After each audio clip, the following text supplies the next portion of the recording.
il faudrait l'équivalent d'un Urgence ou d'une série sur les ingénieurs, un nouveau MacGyver, voilà, qui permettrait de visibiliser un petit peu ces métiers. Ce sont également des carrières qui permettent à la personne de répondre aux grands challenges.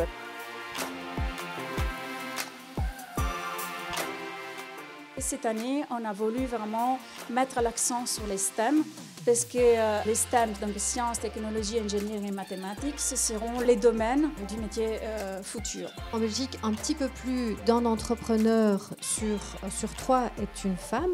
Il est intéressant de souligner qu'elles sont 16,6% dans le secteur de l'industrie, qui est donc le secteur dans lequel les femmes entrepreneuses sont les moins présentes. C'est pas en leur disant vous devez devenir entrepreneur qu'on va réussir.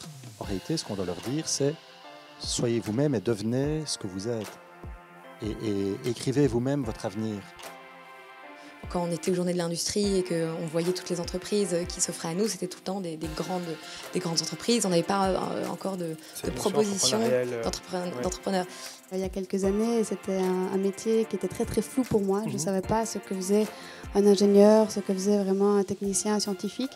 Donc je pense que clairement, il faut beaucoup peut-être mieux informer. Un conseil que je pourrais donner, c'est d'aller à la rencontre d'un maximum de personnes qui font ces métiers, d'essayer de comprendre qu'est-ce qui est les points positifs, les points négatifs dans leur métier et quel était le chemin qu'ils ont eu pour en arriver là. La volonté d'entreprendre, elle a toujours été là. Donc je ne sais pas de quel... Oui, il y a certainement des stéréotypes, mais apparemment on doit passer... Certains ou certaines passent au-dessus. Voilà. Donc vous l'avez ressenti à un moment donné dans votre parcours? Clairement, moi j'ai eu énormément de soutien. Et je pense que justement parce que j'étais une femme qui se lançait dans ce genre de métier, dans cette entreprise. Et du coup, je pense que c'est, en tout cas pour ma part, c'est mon expérience personnelle. Je pense qu'il y en a peut-être d'autres qui ont eu d'autres expériences, mais c'est plus des croyances que j'avais en me disant c'est pas fait pour moi, c'est pas fait pour les femmes. Or, ça l'est.